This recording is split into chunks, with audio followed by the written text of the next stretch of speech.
দৃষ্টান্ত আমি আল্লাহ তোমার কাছে তুলে ধরলাম, এই দৃষ্টান্তটা তুমি জাতির কাছে তুলে ধরো। কেন আমি সমস্ত মানুষকে সমান পরিমাণ অঢেল সম্পদের মালিক করে দেই না, এটার কারণটা কি? আমি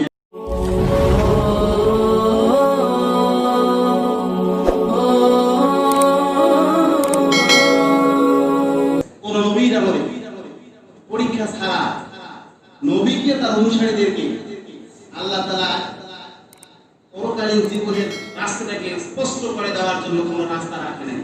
আল্লাহ তাআলা বলেন, আমার কাছে বিতুলাম তাদখুলুল জান্নাহ, তোমরা কি মনে করো এমনিতে পরকালীন জীবনে তোমরা জান্নাত পাবে? আমরা এমনিতে আমরা মনে মনে করি যে না, আল্লাহ তো আমাদেরকে এমনিতেই জান্নাত দেন, আমরা নামাজ বন্দেগী করতে যাবে। আল্লাহ তাআলা বলছে, তোমরা কি মনে করো এমনিতে তোমাদেরকে জান্নাত দেওয়া হবে? এই অবস্থাটা আপনাদের সামনে অনেক পড়েছিলাম, আমি ওইদিকে যেতে চাচ্ছিলাম। জান্নাত যেতে গেলে আপনার পরীক্ষা দিতে হবে। কোন ছাত্র এক ক্লাস থেকে আরেকটা ক্লাস যদি উঠতে চায়, মাঝখানে একটা পরীক্ষা আছে না? আছে না নাই? যত উপর ক্লাসে উঠবেন পরীক্ষাটা তত কঠিন হবে। কি বলেন? ইমানদারের বৈশিষ্ট্য হলো যত পরিপূর্ণ ইমানের স্বাক্ষর রাখতে চান, আপনার উপর তত বড় পরীক্ষা আসে। এই পরীক্ষা যদি উত্তীর্ণতার স্বাক্ষর আমি আপনি রাখতে পারি, তাহলে পরকালীন জীবন আমাদের ধন্য।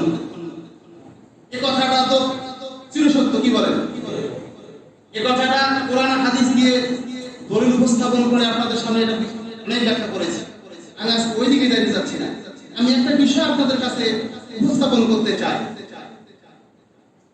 যে কাজটা মানুষ অহরহ একদিক থেকে আরেকদিক হলেও দেখা মানুষ একটু অল্টারনেটিভ করে চলতে চায় দুনিয়ায়।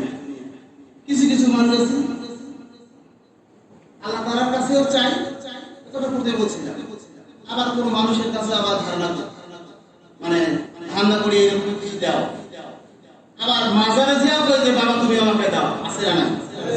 অথচ আল্লাহ তাআলা স্পষ্ট করে বলে দিয়েছেন তোমার চাবি কার কাছে? তোমার চাবি কার কাছে? সমস্ত মুলকিয়াতের একমাত্র বিশ্বস্ত অধিপতিকে, লিল্লাহি মুলকুস সামাওয়াতি ওয়াল আরদ।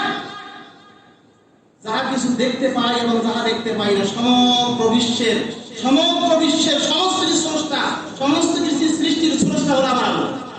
এতে কোনো সন্দেহ আছে? অতএব সন্দেহ যদি না, ইয়াখলুকু মা ইয়াশা, তিনি যতটুকু চেয়েছেন, যাহা চেয়েছেন তাই সৃষ্টি করেছেন, এর ব্যতিক্রম হয়নি। হয়েছে? অতএব ইয়াহাবু লিমান ইয়াশাউ ইনাসান ওয়া ইয়াহাবু লিমান ইয়াশাউ যুকুরা। অতএব তিনি যাকে চেয়েছেন কন্যা সন্তান দিয়েছেন, আবার যাকে চেয়েছেন তিনি পুত্র সন্তান দিয়েছেন। এর কার কাছে? আসলে এরকম মানুষ কোন মানুষ আছে শুধু কন্যা সন্তানের জনক, শুধু কন্যা ছাড়া ছেলে সন্তান তার কিসমতে জড়িয়ে আছে না? এরকম দিয়েছেন কি? আবার কিছু মানুষ আছে পুত্র সন্তান কন্যা সন্তান নেই, আছে না? এরকম এটা দিয়েছেন কি? আবার কিছু কিছু মানুষকে আল্লাহ আল্লাহ তাআলা পুরুষ সন্তান দিয়েছেন, কন্যা সন্তানও দিয়েছেন, তাই না? তাহলে আল্লাহ যাকে চেয়েছেন পুত্র সন্তান দিয়েছেন, কন্যা দেন নাই। আবার যাকে চেয়েছেন কন্যা সন্তান দিয়েছেন, পুত্র সন্তান দেন নাই। আবার যাকে চেয়েছেন পুত্র এবং কন্যা উভয় সন্তান দিয়েছেন। আর যাকে চেয়েছেন ওই আযাদু মান ইয়াশাউ কিমা, তিনি যাকে চেয়েছেন বন্দা করেছেন, কোন নিঃসন্তান করেছেন, কোন সন্তান দেন নাই। আছে না এরকম? তাহলে আপনি কার কাছে যাবেন? আল্লাহর কাছে যাবেন। দেখতে পারলাম তারা নিজে বলছে এটা আমার হাতে, কিন্তু আল্লাহ তাআলার কাছে যদি চাওয়ার পরে আল্লাহ যদি দিতে চান, তাহলে আটকাইতে পারবে কেউ? বৃদ্ধ বয়সে সন্তান দেয় নাই, দেয় কি নাই? দেয়। হ্যাঁ, কাকে দিয়েছে? হযরত ইসমাঈল আলাইহিস সালামকে দেয় নাই? এটা তো সবাই জানেন। বার্ধক্যে উপনীত হওয়ার পরে আল্লাহ তাআলা তাকে সন্তান দিয়েছেন। এটা আল্লাহ তাআলার কাছে মোটো অসম্ভবের কোনো ব্যাপার না। তাহলে সর্বদা চাইতে গেলে কার কাছে যাইতে হবে? ইন্নাহু আলিমুল কাদির। সমস্ত কিছু তিনি জানেন, সমস্ত কিছু রক্ষণাবেক্ষণকারী আমার। অতএব এটা জানার পরেও আমাদের মাঝে এক শ্রেণীর মানুষ আমরা এরকম সম্পূর্ণ হারাম, সম্পূর্ণটা হারাম। এই মাজারে গিয়ে কান্নাকাটি করে সন্তান বা অন্য কিছু রোগ ব্যাধি থেকে শুরু করে যা কিছুই কামনা করবেন, এটা সম্পূর্ণ হারাম। যদি আপনি বাইতুল্লাহ তওয়াফ করেও আসেন, আপনার বাইতুল্লাহ তওয়াফ করার 1 পয়সা কোনো মূল্য হবে না। ইসলামী আন্দোলন করেন, আবার কবর পূজারিও করেন। তবে আমার জানা ইসলামী আন্দোলন করে কোনো মানুষ কবর পূজারি হতে পারে না, এটা আমার জানা নেই। ইসলাম আন্দোলন করে, প্রতিষ্ঠান আন্দোলন করে, তারা কখনো প্রতিবাদীর সাথে, অবৈধ জিনিসের সাথে কখনো সম্পর্ক রাখতে পারে না। কিন্তু তারপরে বলছি, যদি কারো কোনো মনের মধ্যে এরকম কোনো বাসনা থেকে থাকে, সম্পূর্ণরূপে তওবা করে ফিরে আসুন। একমাত্র চাওয়া মালিক হয়ে আমার আল্লাহ। অতএব কোনো মানুষ যদি অসহায় হয়, নিরুপায় হয়, অসহায় নিরুপায় হয়ে বসে, চাইতে হবে কার কাছে? আমার আল্লাহর কাছে। আল্লাহ তাআলা পৃথিবীতে মানুষকে বিভিন্ন ভাগ করেছে, করে নাই? কাকু ধনী, কাকু গরিব, কাকু উঁচু, কাকু নিচু, করে নাই? কে করেছেন? এটা আল্লাহ তাআলা করেছেন। সমস্ত মানুষকে যদি একই ভাবে প্রকার করতেন, অনেক সম্পদ দিয়ে ধন্য করতেন, তাহলে মানুষ কি করত? সে কথা আল্লাহ তাআলা বলছেন, ওয়ালাম বাসাতাল্লাহু রিজকা লিবাদিহি লাবাগাউ ফিল আরদ ওয়ালাকিন ইউনাজ্জিলু বিকাদারিন মা ইয়াশা ইন্নাহু বিইবাদিহি খাবীরুম বাসীর। আল্লাহ তাআলা বললেন, পৃথিবীতে যদি সমস্ত মানুষগুলোকে অনেক সম্পদ আমি দান করতাম, কিছু কিছু মানুষ দেখা যাচ্ছে বহু কিছু পেয়েছেন, আছেন এরকম মানুষ? আল্লাহ তাআলা বলছেন, এইরকম সম্পদ যদি সবাইকে আমি দিতাম, তাহলে পৃথিবীতে এরা একটা বিভ্রান্তি, বিদ্রোহ করার একটা ঝড় তৈরি হতো। অতএব ওয়ালাকিন ইউনাজ্জিলু বিকাদরি মা ইয়াশা, আমি আল্লাহ পরিমাণ মতো যতটুকু আমি চেয়েছি, যে পরিমাণ যাকে দেওয়া দরকার আমি মনে করেছি, আমি ততটুকু তাকে দিয়েছি। সুবহানাল্লাহ বলবেন না? এটা আল্লাহ তাআলা আমাদের শুকরিয়া আদায় করা দরকার, যে আমাকে আল্লাহ যতটুকু সম্পদ দিয়েছেন, এটা আল্লাহ তাআলা পছন্দ করেছেন, তিনি এতটুকুই দিয়েছেন, এর মধ্যে কল্যাণ আছে। আমাকে তো পারতেন অনেক সম্পদ দিয়ে আমাকে পথভ্রষ্ট করতে, যার উদাহরণ আল্লাহ তাআলা কোরআনে তুলে দিয়েছেন। কিছু কিছু মানুষ মনে করে যে আমি তো খুব গরিব, হ্যাঁ রে, আল্লাহ তাআলা এত হুকুম আমি পালন করি, তারপর আমাকে এত অসহায় আল্লাহ করেছেন। আপনাকে অসহায় করেছেন, আল্লাহ পছন্দ করেছেন সেটাই, যার কারণে আপনাকে অসহায় করে দুনিয়া থেকে বিদায় করে পরজগৎ ধন্য করে দেবেন। আল্লাহ যাকে চেয়েছেন পৃথিবীতে অনেক সম্পদ দিয়েছেন, কিন্তু দুনিয়ার জীবনে এতটুকুই পেয়েছে, সামান্য সময়টুকুর জন্য। পরকালীন জীবনটা আমাদের সমস্ত আমল, সমস্ত দুনিয়ার সম্পদ এটা ধ্বংস, সেগুলো ধ্বংস আর ধ্বংস। সেদিন বলবে, মা আগুনিয়া আন্নি মারিয়া হালাকা আন্নি সুলতানিয়া। আরে আমার এই দুনিয়ার সম্পদ আছে, কোনো উপকারে আসতেছে না, কোনো তো কাজে আসতেছে না। আমার রাজত্ব, আমার প্রতিপত্তি, আমার সম্মান, আমার ইজ্জত সব তো ধ্বংস হয়ে গেল। সেদিন আমাকে বলতে অতএব আল্লাহ তাআলা বলছেন, আমি যতটুকু যাকে চেয়েছি, যাকে যতটুকু পছন্দ করার, ততটুকুই আমি তাকে দান করেছি। এটা নিয়ে যারা শুকরিয়া আদায় করবে, আমি তার শুকরিয়ার জন্য আমি তার রিজিকটাকে বাড়িয়ে দেব। যদি কুফরি করো, অস্বীকার করো, এটা যদি শুকরিয়া আদায় না করো, তাহলে আমার আযাবের জন্য তুমি প্রস্তুত হও। লাইন শাকারতুম লাযিদান্নাকুম ওয়া লাইন কাফারতুম ইন্না আযাবি লাশাদীদ। আমি যতটুকু দিয়েছি সম্পদ, যতটুকু ইজ্জত, যতটুকু দিয়েছি ততটুকু সন্তুষ্ট চিত্তে গ্রহণ করে শুকরিয়া আদায় করো। যদি শুকরিয়া আদায় করো, তাহলে এটাকে আমি তোমাদেরকে বাড়িয়ে দেব। দুনিয়ার জীবনে বাড়ে না দিলেও পরকালীন জীবনে বিশাল কিছু দেবে। আর যাদেরকে দিয়েছে অনেক কিছু, শুকরিয়া আদায় করবে না, আল্লাহকে অস্বীকার করবে, আল্লাহর বিধি লঙ্ঘন করে চলবে, আল্লাহ বলছেন, ইন্না আযাবি লাশাদীদ, আমার আযাবের জন্য, আমার পাকড়াও থেকে তুমি কখনো রক্ষা পাবে না, প্রস্তুত হও। আমরা কি সেটা হতে চাই? হতে চাই? আল্লাহ তাআলা বলছেন পৃথিবীতে সমস্ত মানুষই কেন অনেক সম্পদ দেই নাই, রাসূল তুমি এটা বর্ণনা করে তাদেরকে বুঝাও। وَاضْرِبْ لَهُم مَّثَلًا رَجُلَيْنِ جَعَلْنَا لِأَحَدِهِمَا جَنَّتَيْنِ مِنْ أَعْنَابٍ وَحَفَفْنَاهُمَا بِالنَّخْلِ وَجَعَلْنَا بَيْنَهُمَا زَرْعًا। আল্লাহ তাআলা বললেন وَاضْرِبْ لَهُم مَّثَلًا رَجُلَيْنِ, দুইটা ব্যক্তির দৃষ্টান্ত আমি আল্লাহ তোমার কাছে তুলে ধরলাম, এই দৃষ্টান্তটা তুমি জাতির কাছে তুলে ধরো। কেন আমি সমস্ত মানুষের সমান পরিমাণ অঢেল সম্পদের মালিক করে দেই না, এটার কারণটা কি? আমি একটা উদাহরণ দিচ্ছি, সেই উদাহরণটা থেকে তুমি শিক্ষা গ্রহণ করো। কি উদাহরণটা? সেটা রাজুলাইনে দুইজন জান্না লিয়াহাদিহুমা জান্নাতাইন মিন আনাব, ওই দুইজন ব্যক্তির মাঝে এক ব্যক্তিকে আমি অঢেল সম্পদ দিলাম। সম্পদগুলো কি? জান্নাতাইন, দুইটা জান্নাত দিয়েছি, অর্থাৎ দুইটা বাগান দিয়েছি। জান্নাত মানে বাগান, দুইটা বাগান দিয়েছি। বাগান দুইটা কিসের? মিন আনাব, আঙ্গুরের বাগান। ওয়াহাফাফনাহুমা বিন-নাখলি, আর ওই আঙ্গুরের বাগানটার চতুর্পাশে বেড়িটাকে দিয়েছি, বেড়া দিয়েছি, খাজুরের গাছ দিয়ে বেড়া করে দিয়েছি। খাজুরের গাছ সম্ভব কিনা? খাজুরের গাছ সম্ভব কিনা?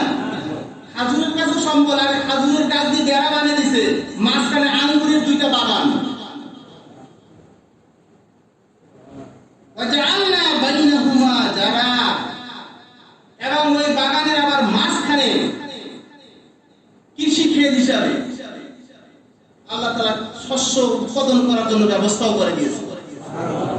কত কিছু দিন তার একটা আঙ্গুরের বাগান, চতুর্পাশে খেজুর গাছ বেষ্টনী, আবার মাঝখানে কৃষি পণ্য উৎপাদন করার ব্যবস্থা।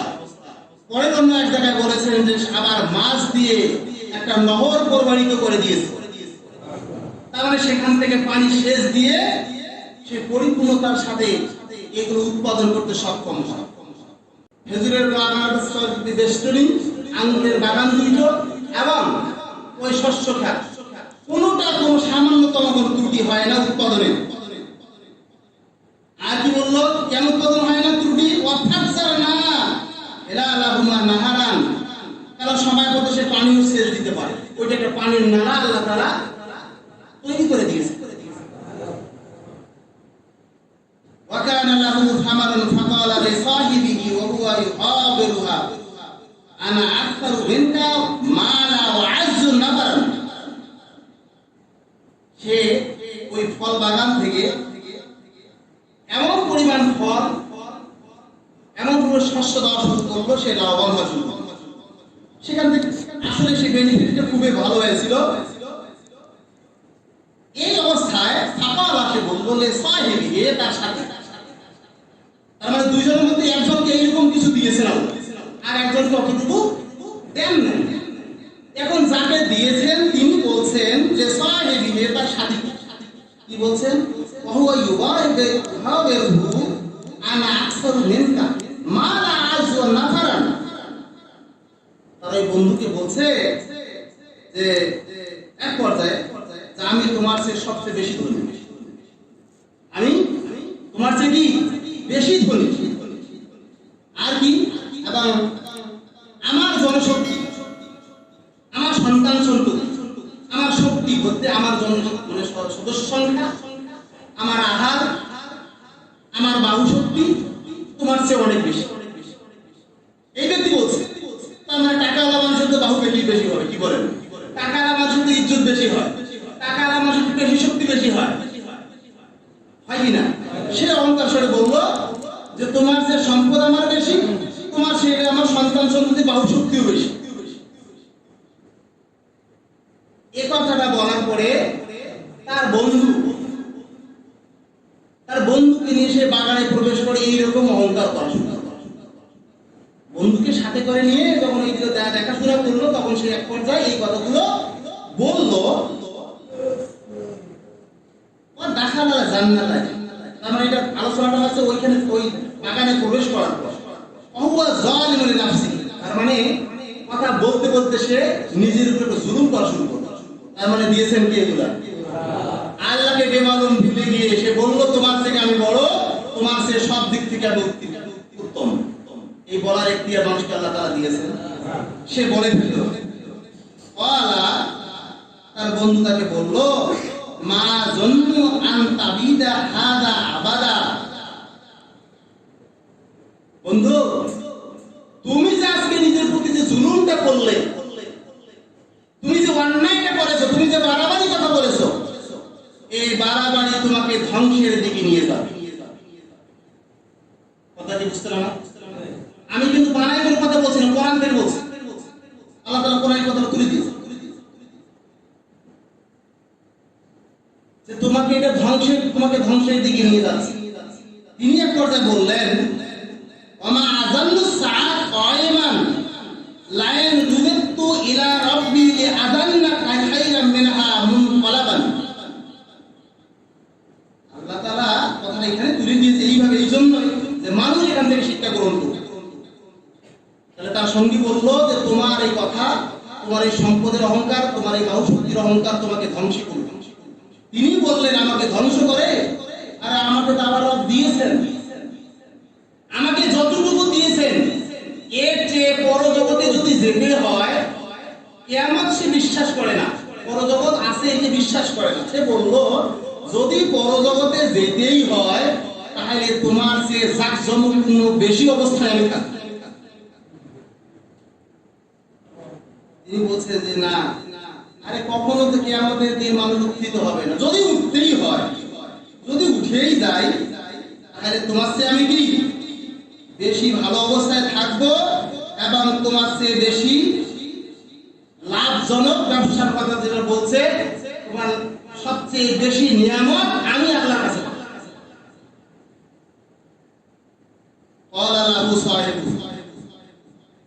এই কথাগুলো শোনার পর তার বন্ধু তাকে বলল,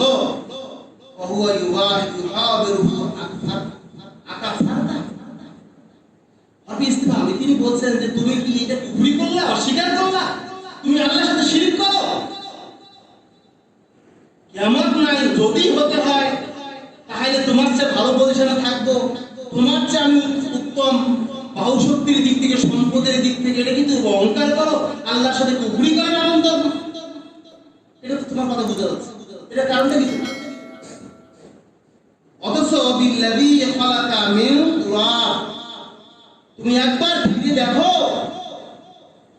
তোমাকে যিনি সৃষ্টি করেছেন তিনি তো তোমাকে মাটি থেকে সৃষ্টি করেছেন। কি থেকে? মাটি থেকে। সুম্মা মিন নুতফাতিন সুম্মা সাওয়াকা রাজুলা, এরপরে শুক্র কীট থেকে তোমাকে আবার মাতৃগর্ভে, ওখান থেকে দুনিয়ার মুখ দেখাইছেন। প্রথমে ছিল মাটি, এখান থেকে শুক্র কীট, এরপরে মাতৃগর্ভে ঢুকার পরে রেহেম থেকে বের হয়ে তুমি দুনিয়ার জগতে এসেছো। এরপরে তোমাকে পরিপূর্ণ একটা অবয়ব মানুষ হিসাবে আল্লাহ তাআলা আকৃতি দিলেন।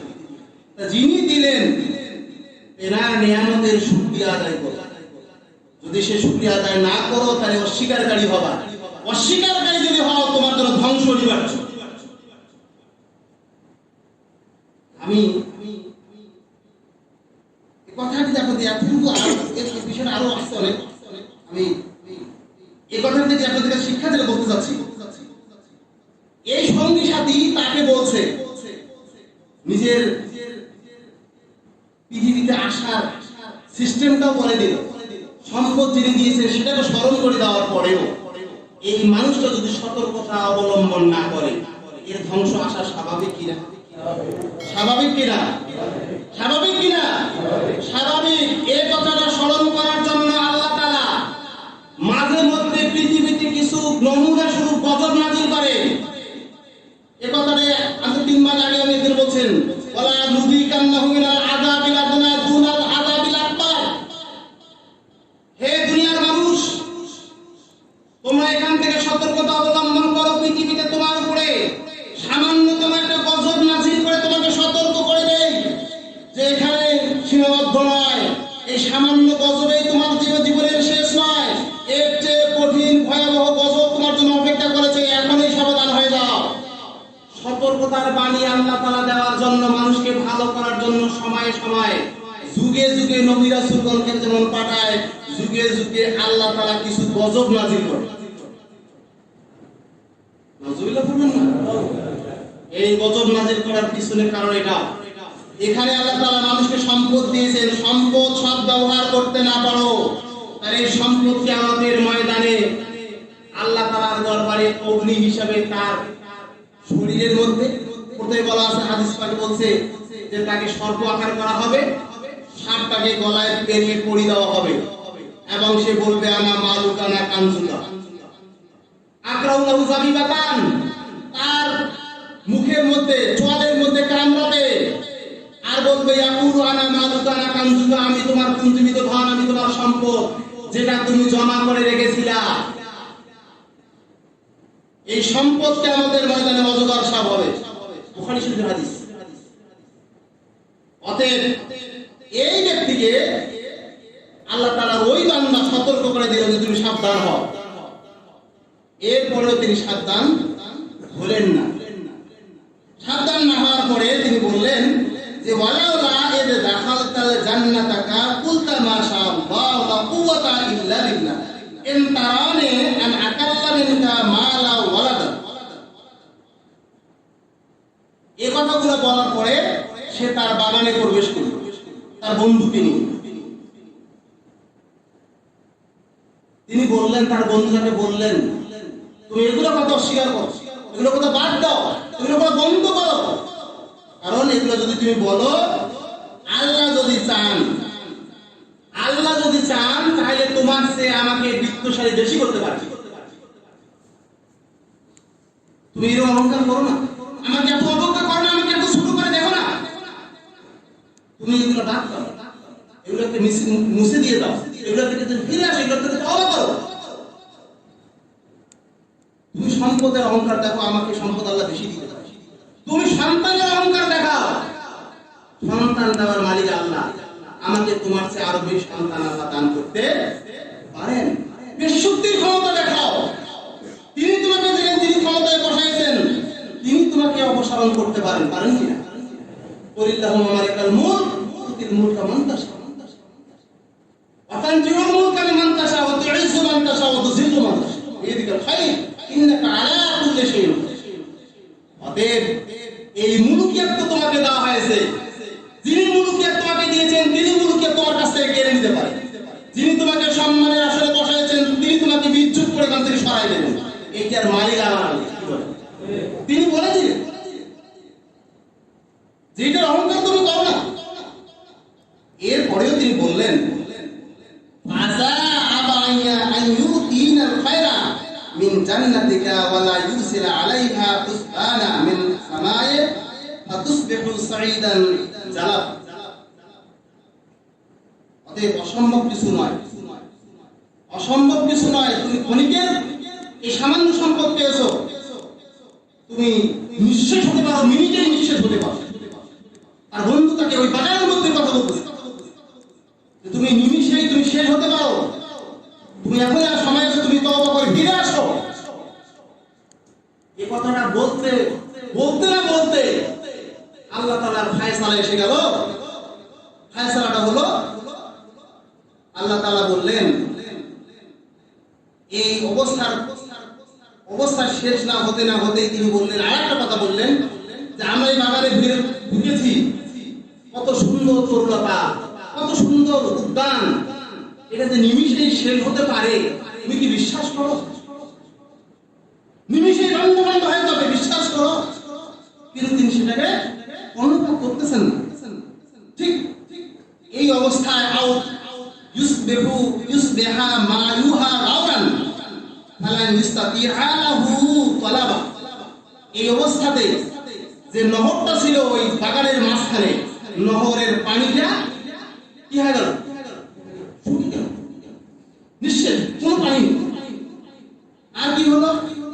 ওহিদা বিথামারিহি ফাসবাহা মুকাল্লাবু কাফাইহি আলা মা আনফাকা ফিহা ওয়া হিয়া খাবিয়াতুন আলা রুসিহা ইয়াকুলু ইয়া লাইতানি লাম উশরিক। পানি যখন শেষ হয়ে গেল, বিশাল একটা ঝড় শুরু হলো। ঝড়ের সাথে সাথে তারা বাগানের গাছপালা, তারা আঙ্গুরের বাগান সহ সমস্ত লন্ড ভন্ড ভিতরে ঢুকছে। ভিতরে ঢুকছে, নিমিষে কি হলো সে বুঝতে পারলো না, সব শেষ, চক্ষু মেলে রেখে সব ধ্বংস। তার মানে কি কথা বলতে বলতে এই ধ্বংসের তারপরে পৌঁছে দিয়ে দিলাম না। তিনি তখন বললো ইয়া লাইতানি কুনতু তুরাব, আর এখানে বলছেন ইয়া লাইতানি লাম উশরিক, হায় আফসোস কেন আমি আল্লাহকে অস্বীকার করলাম। এত সম্পদ আল্লাহ তাআলা দিয়েছেন, এই সম্পদের শুকরিয়া আদায় না করে আমি কেন পরত্ব করলাম, কেন অহংকারী করলাম, কেন বাড়াবাড়ি করলাম। আমাকে যে পেশক্তি দেওয়া হয়েছে, ইজ্জত দেওয়া হয়েছে, সম্মান দেওয়া হয়েছে, এটা কেন মানুষের সামনে আমি জোর গলায় বললাম তোমার চেয়ে আমি এত বড়, কেন বললাম? এই অস্বীকার করার কারণে আজকে আমাকে ধ্বংস দেখতে। আমি বলতে চাই যারা যে পজিশনে আছেন, যারা যে পজিশনে যে অবস্থায় থাকেন না কেন, এটা আল্লাহ তাআলার শুকরিয়া আদায় করে আল্লাহ তাআলার হুকুম মতে চলার মতো চেষ্টা করুন। আর বলতে থাকুন যে আল্লাহ তুমি আমাকে যে নিয়ামত দিয়েছো, এই নিয়ামতের শুকরিয়া আদায় করে যেন যেতে পারি।